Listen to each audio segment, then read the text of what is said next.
All righty, welcome back to another episode of Two Playing Sports. Today is Monday, August 1st. A great way to end the month of July. This past weekend, Party in the Palace was at a different level. I think the month of July is one of the hottest and most successful recruiting months I've ever seen for Oklahoma football, and arguably one of the most successful for any colleges in recent memory in about a month span. I think it's going to beat Texas after, their run earlier this year. But today we're going to be talking about that. We're going to be recapping. A ton of crystal balls came in. 5 lock emojis came out. A lot of things to discuss. But before we get into it, we just want to say we appreciate it. Hit the subscribe button. As we're recording this, we're almost at 4,700 subscribers. Hopefully we're already there. If not, hit the subscribe button. Turn on the notification bell because we are going live tonight at 8 p.m. Central with JP and Travis Davidson. If anyone is familiar with him, I assume most people are. He's off of Twitter. We're going to be talking a lot of recruiting, a lot of other things as far as OU football. And so you're going to definitely want to be there. So turn that notification bell so you know when we go live exactly. Comment on the video. Stick around for Brandon's in video challenge. If you're listening to us on Apple or Spotify, leave us a review. Follow the channel. Helps us out a lot. And find us on Twitter, Instagram, Facebook. Everything's linked below. We just recently rolled out a membership program. A handful of you guys have already joined. We are going to be offering membership badges, member-only videos, member-only live streams, replying to comments, a bunch of other things that we're just going to be giving you more content and things related to OU and getting to know us a little bit better. Nothing will change as far as our regular scheduled videos, Monday, Wednesday, Friday, but it's just more content if you guys would like to. So, all right, we're just going to get into it now. So this weekend, sure. 2 minutes.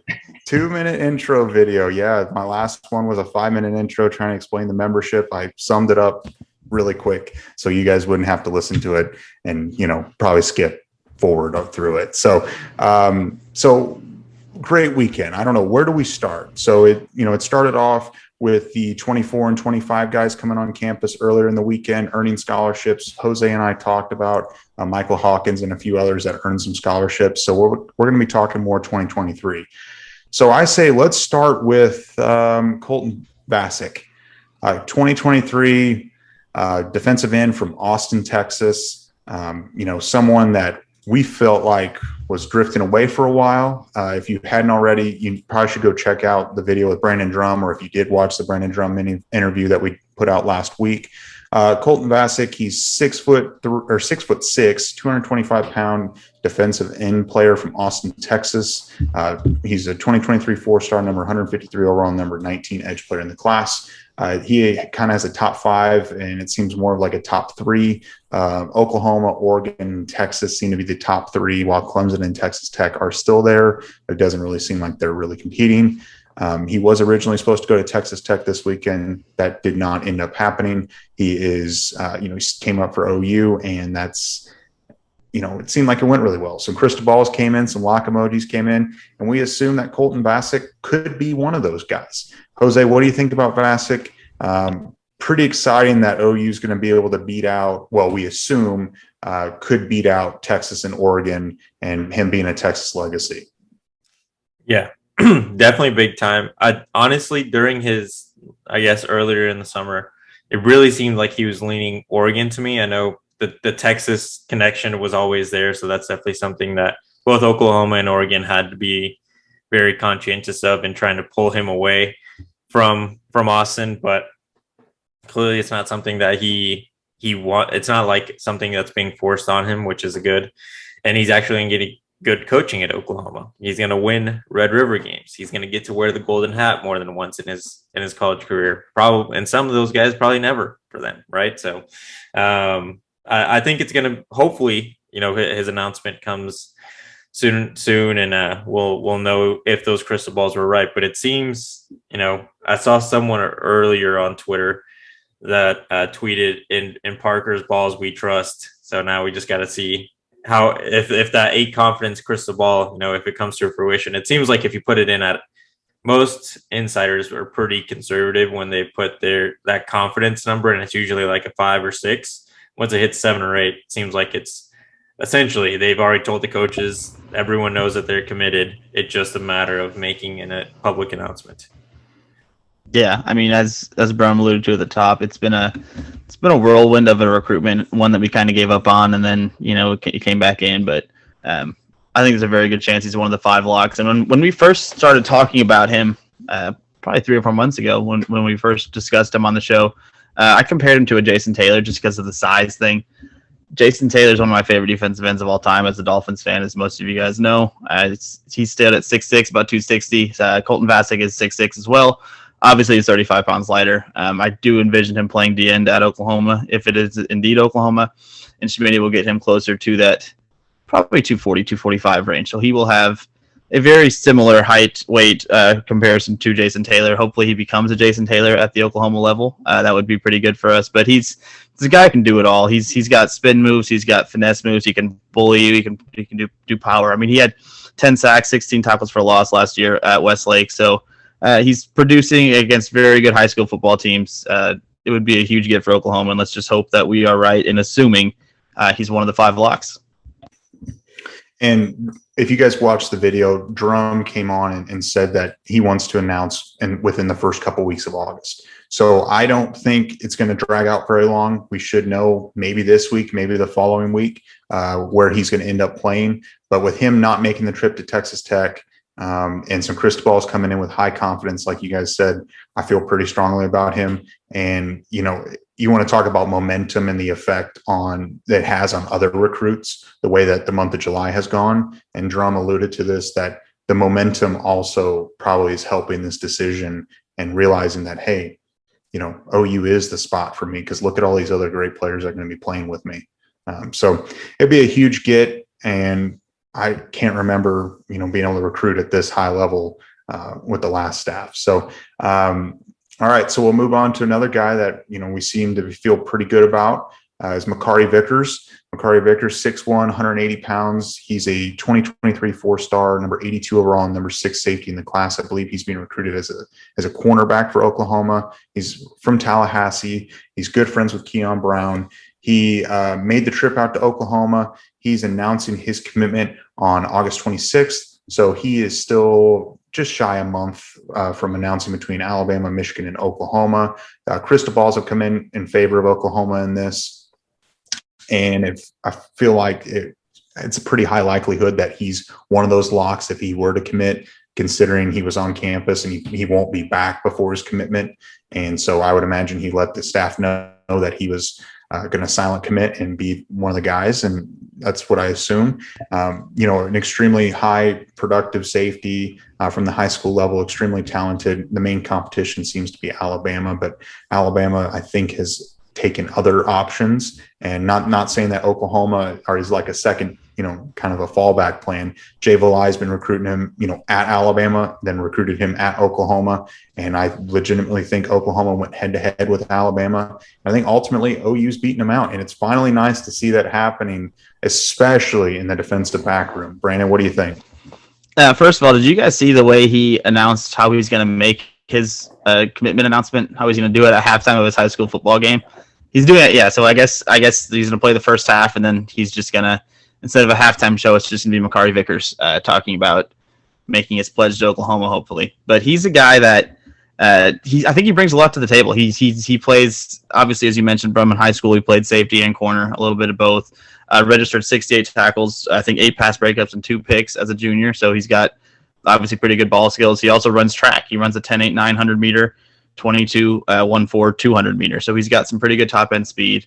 6'8" tackles is a guy who can hit playing that corner safety region. 8 pass breakups is really good for the ball hawk. 2 picks. So I think he'll bring a lot of versatility to the defensive back room. That it's going to be. I mean, he adds a lot of depth to a room that's already becoming pretty loaded with all the transfers we got in the 22 class and some of the DBs in the 22 class, and the Spears Jennings and a Jaden Rowe guy. So, I'm excited. I hope he's one of the locks too, and I think he can do a lot of things for us. Yeah, so definitely a good step in the right direction, especially with the defensive backs. It's the only position that's still left in this recruiting class where not much activity has been happening, at least with commitments. I know Eric McCarty is he's technically an athlete coming out of high school, but most people expect him to be playing safety not running back at the next level. So yeah, we have someone that is a DB, but no one that's like truly, specifically been playing DB mostly in at the high school level and at a high school level at that. So Makari is definitely going to be an important piece, and I think he's going to have a similar effect as Derek LeBlanc has had with the corners. Derek LeBlanc committed, and it seems like literally within days we're seeing all these defensive linemen really take significant interest in Oklahoma. Not that they didn't already, but they're seeing, okay, a guy of my caliber or of my level is going to play at Oklahoma. Why wouldn't I want to go play with him? Right? We're seeing, and we're going to talk about some of these guys later, but DJ Hicks, Renaud. Then you're seeing in the 24 class, David Stone. I know he was at Michigan State this weekend, but his family was at Oklahoma. Like they're all playing at Oklahoma and creating a dominant defensive line very seriously with Todd Bates as their coach. So I think talking about Makari, going back to him, he'll have that similar effect. Once he commits, we'll start hearing or seeing more things about Jacoby Johnson coming in and committing. I can't. Maybe even Peyton Bowen might take it a little bit more seriously once something actually happens in the defensive back room. So I think it'll be an interesting thing, and I think it will be cool at his high school. So it'll be a fun, entertaining event for him, and hopefully it's all nothing but good news when that day comes in late August. Definitely. So, feel pretty good about him. There was a time where I felt like Vickers was trending towards Alabama, and then it seemed like, you put a full court press on him, and ultimately looks like that they're going to get his commitment, but things can change. It's still nearly a month. That's a long time in recruitment. So hopefully OU can continue to hold on to him and close him out. So, someone that you alluded to will stay in this defensive back area is Jacoby Johnson. He's one of the best players in the state of Oklahoma, arguably the best player in the state of Oklahoma, in my opinion. 6'3", 183-pound, 4-star defensive back athlete. That's what he's labeled as. He's number 87 overall, and he's the number 6 athlete in the class. He's just right up from the road, right down the road of Mustang, Oklahoma. It seems like his top 3 are Alabama, Michigan, and Oklahoma, and Stanford was kind of there as well. So a similar top contenders for Jacoby Johnson as it was for Makari Vickers. Brandon Drum also talked about Jacoby Johnson on our last interview with him last week, and he kind of talked about maybe late August, early September as far as an announcement goes. I think that could be actually expedited into early August, or maybe in the first half of August now with how everything's been going on. It seems like he could potentially be one of those locks, and so OU could be closing out this defensive back room in the month of August, really, really strong with Jacoby Johnson and Makari Vickers. And then you already have Josiah Wagner on board.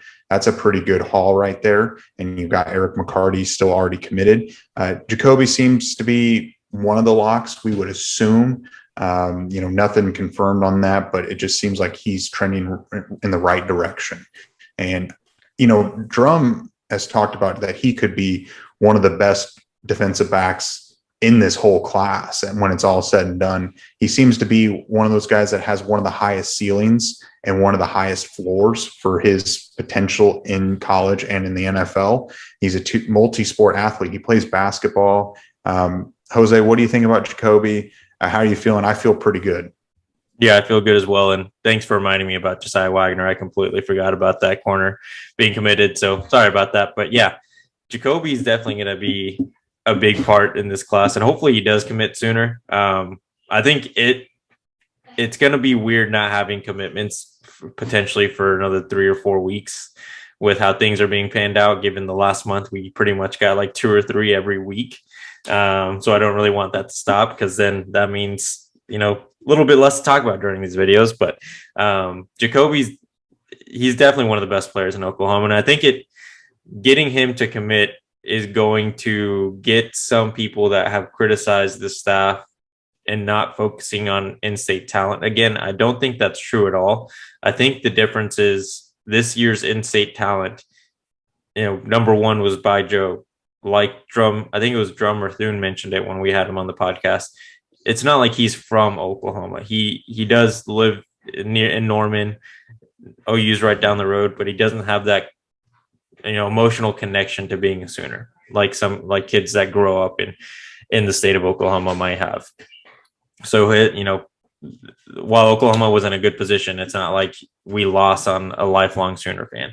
The other guys, maybe they just had different aspirations, or Oklahoma just was, the staff just came in too late, right? And I think Jacoby Johnson is going to be important to not just Oklahoma fans, but for this staff to really start establishing a good footprint with in-state talent. I think that is where we're going to start seeing some improvement over the next few years. I think it's going to be tough to beat this recruiting hype and this recruiting performance every single year, because on the trajectory, it looks like we're going to be a top 3 class potentially after all these locks come in.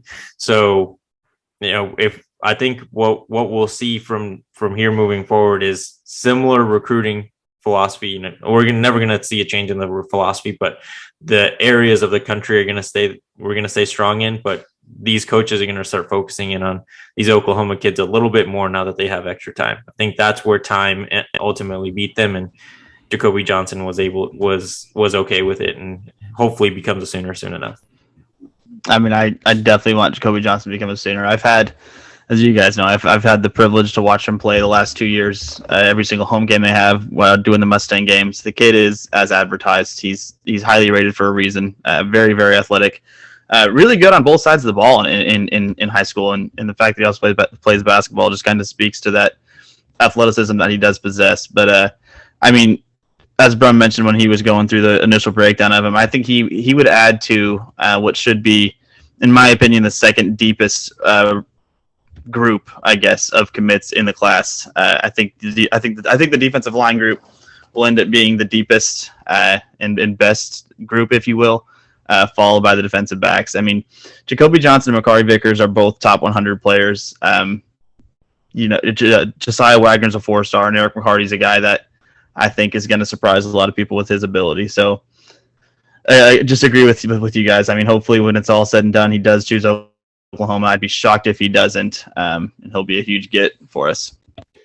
Yeah, and you can't get every in-state talent, everyone, but if we were to get one of them, it would be Jacoby Johnson, in my opinion, like the one I would want the most, because Tease, while he was good, but he wanted to play wide receiver. We're fine at the wide receiver spot. By Job, yes, I'd like to have had him, but OU's recruiting extremely well along the defensive line. And I think Thune said this: if you're recruiting at an extremely high level with guys across the country and you're landing top 200 players, top 100 players across the board, you don't have to take the home in-state talent if you can go get someone better or equal or better elsewhere. There's nothing wrong with that. It's just, can you do that? And the staff can do that. Obviously, after the month of July and into June and now going into August. So I want to talk a few more defensive backs that were on campus that are currently committed elsewhere. Ryan Yates, we'll start with him. Jackson Arnold's teammate. He's currently committed to LSU, and he's a 2023 4-star safety, number 278 overall, and the number 26 safety in the class. He came up with Jackson Arnold. Seemed like they had a really good time. Stayed in Norman the entire time as long as Jackson was there. I feel like he could flip. I'm just really not sure. I feel like if there is one of these currently committed players elsewhere between Bowen and Yates, I feel better about Yates. I think Yates is going to be taking an official this fall with Oklahoma. If he does do that, I think that's got to tell you enough that he's not truly sold on LSU for whatever reason, which is great. And maybe Jackson Arnold's been recruiting him hard. And I think, like the defensive line, OU is going to take as many quality defensive backs as they can. So whether Yates flips first and then Bowen wants to, they're never going to turn either one of them away. They're a take every single time, I believe. But I feel like Yates could be the one to flip, but I think he's not one of the locks, in my opinion. I think he'd be someone that would be down the road later this season or into early national signing day. Brandon, what do you think? I agree with what you just said. I think of the two between Yates and Bowen, I think we'd prefer to have Bowen, obviously. But Yates is the one that looks more realistic at this moment in time. But I think at the end of the day, if we don't get Yates or Bowen or either of them, it's not the lack of effort on Jackson Arnold's part. The dude is putting in some serious work to get them to flip over to Oklahoma. I mean, you see him on Instagram lives together. He mentioned it on our show that he's trying to convince them that, this is home. Sell them on the short drive up, whatever it is. It's definitely not a lack of effort on QB1's part. I agree Yates is the more likely flip, but let's hope we can get them both. Yeah, I agree with both of you. I don't see any flips coming anytime soon. I think that's going to be more towards the holiday season, like we did last year. It's flip miss time in that November, December, that time period. So, I mean, a lot's going to happen over this next football season, where it's kind of like when we talked about DJ in the last video. It right now, obviously, looking back, we see that the visit went really well at Oklahoma, but there's still the school year. He's not, these kids, especially the Ryan and Peyton, they're already committed somewhere. They're gonna probably take visits to A&M, which is maybe a little longer, but still in Texas. They probably have friends that'll go down there. We'll see what happens there. I think what's gonna be interesting the biggest thing is gonna be, will they be going to Oklahoma games? Not just official visits, but will they go with Jackson to any unofficial visits technically? Or will they go to Red River with Jackson? Jackson said he was going to go to Dallas this year since it's technically the home game and they get some free tickets. Maybe he can cop some for his two friends. That'll kind of get them the atmosphere. And it's probably the best atmosphere to really understand why you should be a Sooner. Not only are you more than likely going to win that game, but you're going to get to see why people love that rivalry. So hopefully Yates can convince him. I think I don't know what it is with these two, but I feel like we're seeing a lot of smoke screens right now, and we're not going to know exactly what's going to happen until later on in the year and during the closer, probably even days leading up to National Signing Day.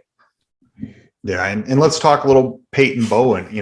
Peyton, he's been to Oklahoma now over a half dozen times, all unofficially, whether it's with his brother, who's also a 2024 defensive back, 4-star. He's really highly rated as well. So Eli Bowen, but they both came up this weekend and with Jackson, but they came up as a separate, car, and they came up for the party in the Palace, and it seemed like it went really well. But they ended up going to Texas A&M this weekend for their pool party or whatever they did down there. So they made the trip. That's quite a bit of driving. That's a long trip to make it for a weekend up to Norman and then down to College Station, then back to Denton. But he's currently committed to Notre Dame, 4-star. He's the number 5 safety in the class. I mean, extremely talented. There must be something in the back of his head that's making him hold up, because you don't go somewhere so many times and not want to commit. Derek LeBlanc was there over a half dozen times, and we always had that feeling of he's making the trips, he's going, he's going to be a Sooner. Bowen, I feel like there's something holding him up, and I wonder if he is being held up in his mind because he wants to see the play on the field. He wants to see how this season goes, because if OU plays really well, especially the defensive backs with Woody Washington and Key Lawrence and a few others, and they play at an extremely high level, and OU wins a lot of games, I would feel a lot better about Peyton Bowen flipping to Oklahoma. But to me, I feel like Texas A&M is the biggest threat. I don't necessarily think he's going to be a Notre Dame player. I think it's either going to be Oklahoma or A&M. I think the difference between LeBlanc and Bowen, because we do keep track of these visits and you do count the visits and follow them closely, but Derek LeBlanc was uncommitted to anybody and visiting us 15 times, 12 times. I think the fact that he is committed to Notre Dame does make him have some reservations about OU and A&M. And it is apparent, though, that he's not 100% sold on Notre Dame, because he does continue to visit other programs. Specifically Oklahoma multiple times. But I think at the end of the day, he does have some sort of Notre Dame, I think, is the answer to the question you had that you kind of posed there as far as what's holding him back. I mean, I think it's as simple as Notre Dame. The fact that he's committed there, I think he does like the coaching staff a little bit. I do agree with you. I think at some point he'll eventually pull it off. Have you guys ever been in a relationship and you didn't really want to be there, but you felt bad, and it is what it is, and then eventually you just you suck it up and you do it because you don't want to hurt the other person? It kind of sucks, I kind of think that's Peyton Bowen and Notre Dame right now. Yeah, I feel like every time we talk about Peyton, we would love to have him, but when is it too much? Like at some point, right? The coaches have to move on to a different player if they're trying to get more safeties in this class. And I know that before we started recording, you mentioned a name, and Conrad Hussey. I think that's how you pronounce his name. Hussey. UC. Yeah, that might be a guy that Oklahoma's looking to try to get, and he's committed to Penn State at the moment. So, like, Peyton's been here so many times. The coaches are putting so much time and effort. The players that are currently committed are putting so much time and effort to try to get him to at least decommit from the Irish. Like, once you at least take one step forward, then I think that's when there's going to be no looking back for Oklahoma. They'll go even harder than they have been to try to get his commitment. But if he never decommits from Notre Dame, do you guys think that Oklahoma is just like Brum said, he's a take no matter what? Like, I agree, but at some point you can't keep recruiting him. It'll have to be his effort to say, I want to be a Sooner. Oklahoma can't continuously keep spending so much time on a guy that seems to not want to make any sort of move one way or the other. I think that point comes in September, October. I mean, at some point, like, I agree with you. It's either you're in or you're out. I mean, you got to make a decision. If you want to be at Notre Dame or A&M, that's fine. Just make a decision. And I think ultimately that's what it's going to come down to, because they're going to have to go take someone else. While Vickers and Johnson and Wagner and McCarty is a good haul, they need a fifth guy, maybe even a sixth guy, just depending on how everything fluctuates and people that are going to potentially transfer at the end of the season or go to the NFL. They need five guys. And if Bowen's not going to be that guy, if Yates is not going to be that guy, you got to move on. I mean, he's only got a few more months, I think, of OU truly courting him. What do you think? I mean, I agree with the doc. You got to shit or get off the pot at some point, and I feel like that September-October timeline is fair. I mean, there's no way we just hold out on this guy forever. I think we will hold out for a while because he's a very talented player, but you're not going to hold out forever. Yeah. If you see some official visit talk with him scheduling anywhere, he's going to decommit from Notre Dame because Notre Dame doesn't allow official visits. So if any of that talk starts to happen or he announces an official coming up, it's over with Notre Dame. But there's been no talks of an official visit anywhere from what I've seen. So I don't know. I mean, I hope it happens, but I'm not holding my breath. I'm starting to feel like this is not going to happen. And maybe I'm being negative, but I just trying to set expectations at the right spot. So let's move on to the defensive line. We already talked about Colton Vasek, but let's talk a little more about that. We've got a couple more guys to go through, and we'll start with Jordan Renaud.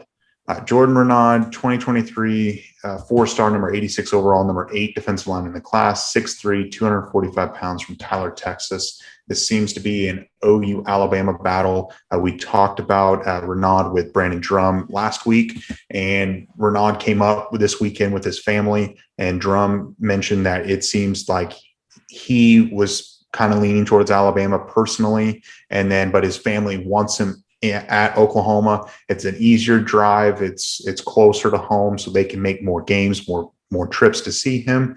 And it seemed like that they must have hit a home run, because Parker Thune entered in a crystal ball for him on Sunday with a 6 confidence in favor of Oklahoma. And, Drum said that this is going to come down to whoever gets the last visit, in his opinion. I even think Parker Thune said that when he came on our podcast like a month ago. Obviously, something has happened this weekend. Whether or not he's one of the locks, I'm not sure. He could be. I really don't know when his announcement could come between OU and Alabama, but I believe he's going to be. I don't think he's taken an official to Oklahoma. So I don't know. I think he's taken an official to Oklahoma this fall, because he's already taken one to, I believe, to Alabama already. So I believe he's already been on official there. So he can't go back there officially. I think he's going to go official with Oklahoma. And with that thought and that crystal ball and potentially scheduling an official visit with Oklahoma, it seems like OU's in the right spot. Jose, what do you think? Yeah, I agree completely. I don't know, man. It's all these recruits at this point are starting to be a little confusing when you keep tracking all this stuff. And like you said, we've had Thune and Drum both say like whoever gets the last visit here is going to more than likely be the guy that or where the guy commits.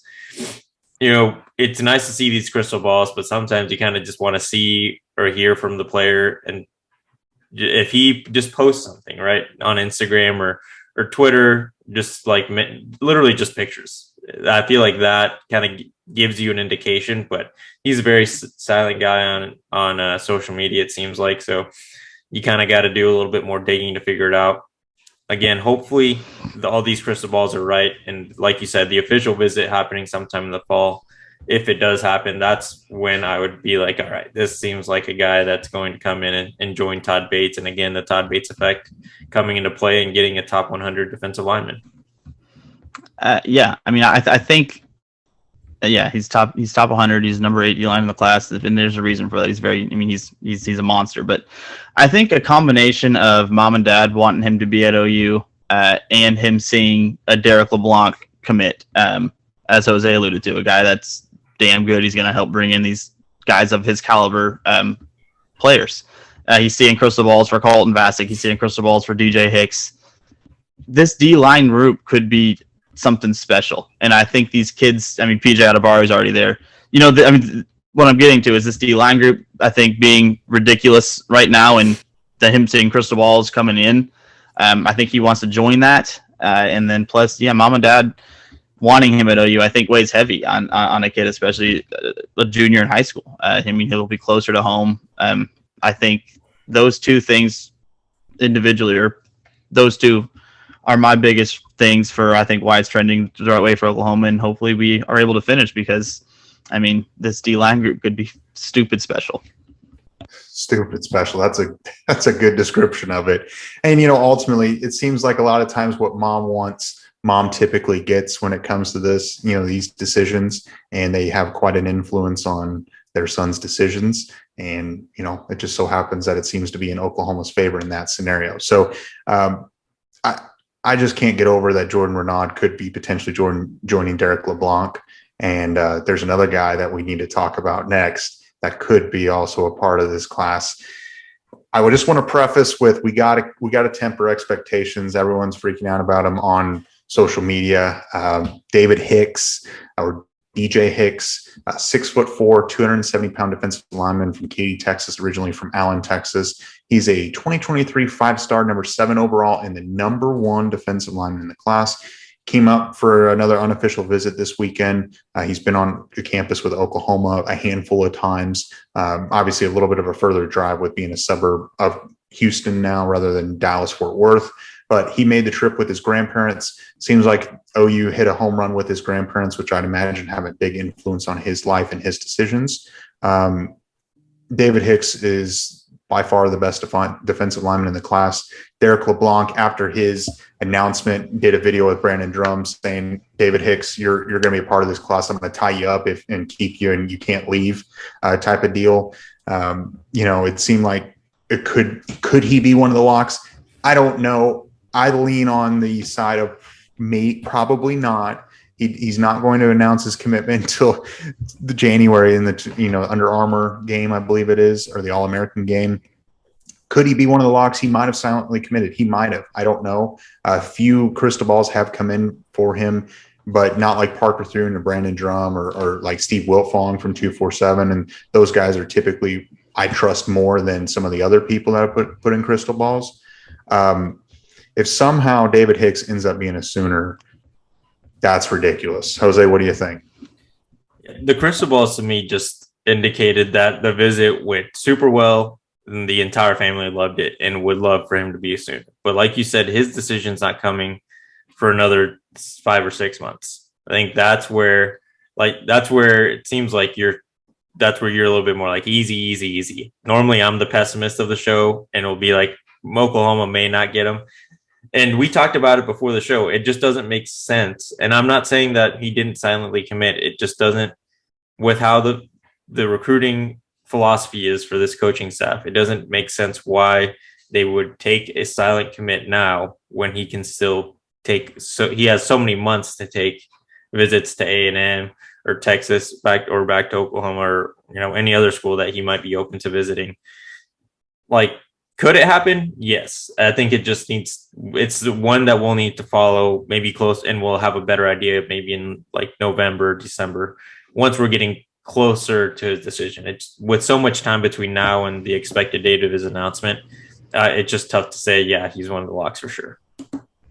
I mean, I agree with both you guys there. The fact that he has a top 7 is the most recent thing we've seen. It's going to be a long time to play out. But I mean, at the same time, seeing these crystal balls roll in over the weekend, kind of tickles your, I don't know, just it makes you feel good. It's fun. It's a guy that I think is, I mean, there's a reason he's the number one defensive lineman in the class. The dude had 22 tackles for loss, 13 sacks. I mean, that's setting up shop in the opposing team's backfield. I think he's a day one starter, no matter where he goes. So I mean, there's a big reason why you're excited to see these crystal balls roll in. I agree. We got to kind of temper the expectations just a little bit. We don't want to get super excited for him just to be kind of sad later. But I mean, it's fun to see the crystal balls roll in because this guy would be a lot of fun, and hopefully he comes our way.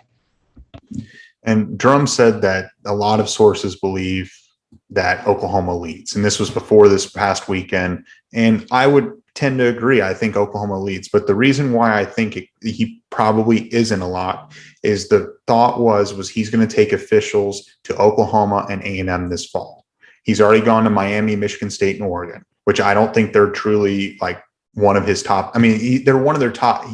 They're one of their top 5 schools. Don't get me wrong, but I don't think ultimately they're going to be a place where he's going to end up. So unless he's not going to take an official to A&M after this weekend, which is possible. But the thought is he still has A&M on, he's going to schedule that. So if you never see that scheduled, could that be a sign?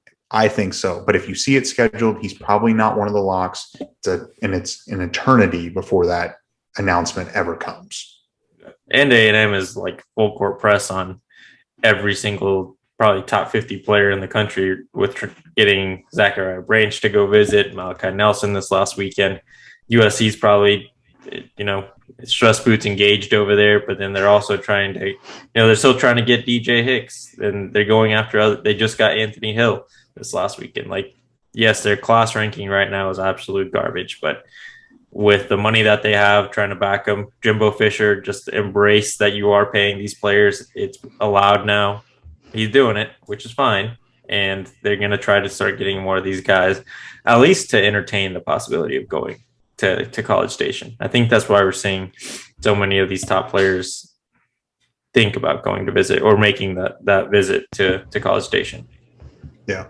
And so we'll kind of move on to a couple other guys that weren't on campus this weekend.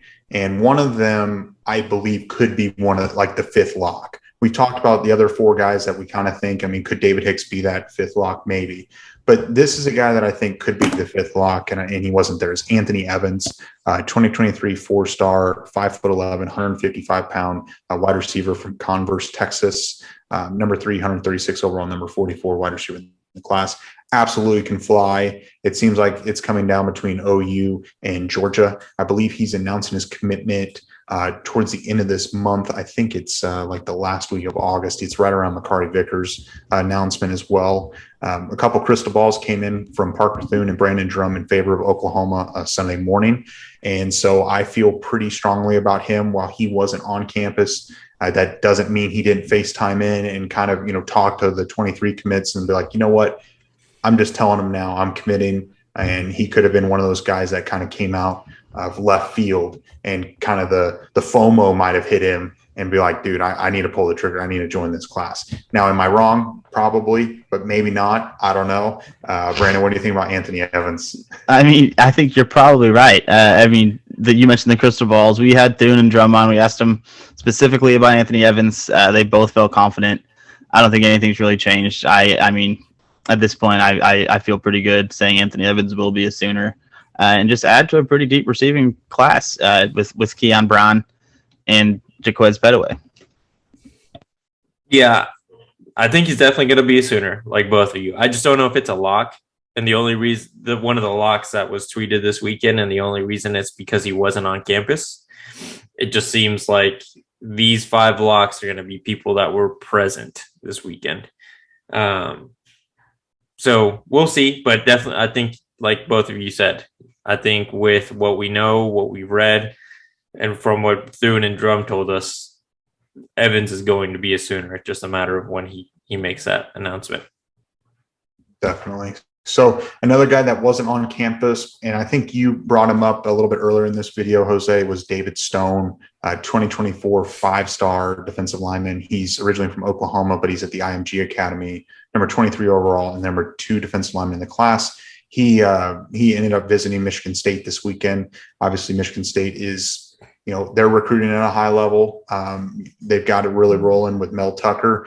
But his family actually was on campus this weekend with Venables and his staff, building that relationship. And it seems like David Stone is sold on Oklahoma, but his family's trying to get more on the same page as him. 2024 is still an eternity away. Early National Signing Day is a year and a half away. So there's no real reason as a guy like David Stone to lock down his recruitment right now. And I think that's what his parents are trying to get him to, just explore all the options. But I feel like Oklahoma is going to be extremely hard to beat. And with OU getting his family on campus, obviously he told his parents, go there, get sold, because I'm already sold on him. What do you think, Jose? Yeah, I agree. And I think it's awesome that his family was there to see pretty much the people that he's going to be hanging out with every single day, not just the 23 class, the current commits, but the coaches that he'll be learning from. That's probably going to be the biggest thing that's going to sell parents. I think this coaching staff has done such a good job at demonstrating to the families of these players how much they're going to invest in not just in developing their son as a football player, but as students and as men, to try to get them to succeed after college. Because as we know, it's a very small number of guys that get to go onto the NFL. And this staff is trying to prepare these guys, since most of them will not be NFL bound. I think we sit in a very, very good spot with David Stone. He would be a lot of fun to add a year later and to some of these 2023 commits that we've been talking about, or guys that we think Oklahoma leads in. I agree. David Stone's obviously a very good football player, a guy we'd love to have. I also agree with you guys on saying Oklahoma leads or will eventually get his commitment. But I think with David Stone, and not only Stone, but like all the 24 kids, it's going to be a while before we start to see commitments out of them, because of the way Brent Venables likes to do his philosophy. It's hard for a kid to commit, in this cycle, if they're a 24 class, and then just sit and not take a visit for a year and a half. So I don't envision we see too many 2024 commits early, and that's fine. It's just the way that I think it's going to look. Yeah, I definitely agree. And if I were in their spot, in their shoes, I would take my time. I would take a few visits, because a guy like David Stone, if he says, I want to play football for you, no school's going to say no matter what. So, he's that talented. So I feel pretty good about him. It just might be, another 6-7 months before a commitment ever comes out, or even longer from him, in my opinion. But I really don't know a timeline. So just kind of messing around, throwing in the potential 5 locks in my mind. We don't know for sure. Makari Vickers, Jordan Renaud, Jacoby Johnson, Colton Bostic, and Anthony Evans. And we're putting them into the class calculator on 247. If all 5 of them do come out and commit to Oklahoma over the next month and a half, and granted, this is assuming that no one else picks up a commitment between now and then, no other school, which that's bound to happen. But that puts OU at about 288 projected total points. That's good enough for the number 1 class as of today. That's not, I don't think they're going to be number 1 at the end of August if, all these commits do happen in the next month. But top 3, I think so. You guys have any thoughts on that? I feel a little bit more confident about beating out Ohio State after they just had a cornerback decommit this weekend. I think top 3 is a lock. I think, as we've talked about in our group text a little bit over the weekend and stuff, I think you almost need David Hicks for number 1 class. I know you don't need him. There are scenarios in which you don't get DJ Hicks and you still end up number 1, but I would feel a lot better about a number one class if we do end up getting Hicks' commitment. For sure. I think, yeah, Hicks is almost a must for the number one class. But yeah, it's just crazy to even think about. Jose's been getting some flack on Twitter about being the pessimist, which is fine. Sometimes you have to be realistic with this because it doesn't always work out. We've been following it long enough. Things don't come together, and that's just the way it goes. And just right now, it's rolling really well. Do you have anything to say for people calling you the pessimist? Technically, I was right. We are 100% in the top 15. Are we not? That's a good. You're right. You're right. So, we'll see. There's still a lot of recruiting left to do. I think it's just tough. My perspective is like Brum said, it doesn't always go our way. Just because it's not like other schools are just bowing down to Oklahoma and saying, you know what, keep the guy. And two, they're still recruiting other players, even the ones that Oklahoma isn't targeting. There's still Nicholas Harper still out there. He's one of the best players in this class. He might go to one of those programs that is in that category or in that like top 5, top 7 area where Oklahoma is, that catapults him to get above us. So, there's still a lot of players out there. I just think Oklahoma's now. And I do agree that my take of top 15 for sure, maybe top 10, like 2 months ago was wrong, but I was right with the top 15 take. You're real bold there, bud. Hey, some people were saying we weren't going to be top 25. I was bold enough. True. That's true. We just got a comment on one of our most recent videos saying that top 10 is the ceiling. There's no way that they get up in there. I don't know what side or what fan it is. Yeah, I don't even think. I think it'd be very hard for Oklahoma not to be top 10 at this point, even with just keeping the current commits and adding like a few 4-stars would keep them in top 10. Yeah. So, and this is something, Brandon, I want to kind of get your take on it. Jose and I talked about it on Friday's video when you weren't on, but think about this. OU could have 21 to 23 commits before any football game is played this fall. How crazy is that? I mean, it shows that Venables and company can recruit, contrary to the belief in the beginning of the summer. But I mean, it's exciting because at the end of the day, they have not coached a single game yet, and you're in 21 to 23 potentially. I think if this team plays on the field as we expect them to, there's good reason to believe that 21 to 23 number is even higher in 24 and beyond. Yeah, and very well, this class could end up being 25, 27, 28 players, depending on who wants to be a Sooner, and maybe they can flip 1 or 2 players that we talked about a little bit earlier. So, this has been a little bit of a longer video, and it rightfully so. It's been a crazy weekend. Do you guys have any final thoughts before Brandon does his indie video challenge? No? All right. Give it to him, Brandon. Yeah, so this end of video, I was kind of looking forward to it. I hope some of you guys stick around because Brum kept dragging the show on for 45 hours, but I'm kidding. But I'm excited for this end of video challenge. I do want to see some comments about it. So first one, I'm actually going to steal from Jose. He posed this in our group text, I think yesterday. Whatever. But he asked, are you guys pro or against Malachi Nelson flipping to A&M? That one I'm individually torn on. I look at it as a win-win because I know it's better for Oklahoma's sake long-term if he stays at Southern Cal, but I literally hate Lincoln Riley so much that I would get a lot of pleasure with him decommitting and going to A&M. But I think Malachi Nelson going to A&M means Branch going to A&M, and they're going to have a little bit of a roller coaster effect right away. So I think it's better long-term if he stays at SC, but I mean, it's a win-win in my book. So that's the first part of the end of video challenge. How much would that tickle you? Hold on. How much would that tickle you? You mentioned a tickling earlier in the video. I'd feel okay about it. I would like you guys would get some text messages in the group chat. That's for certain. And those members in the first class membership group would get to know a little bit more how I feel about it. I'd go in on them a little bit. But and the second part is obviously we're going live with JP and Trav tonight. We're very excited for it. I hope you guys enjoy the show. So drop your comments, what you want to see, what questions you want to see asked about. And I'll just say this now. The first 5 comments saying what you guys want to see, what questions you have, we'll answer or we'll do our best to at least.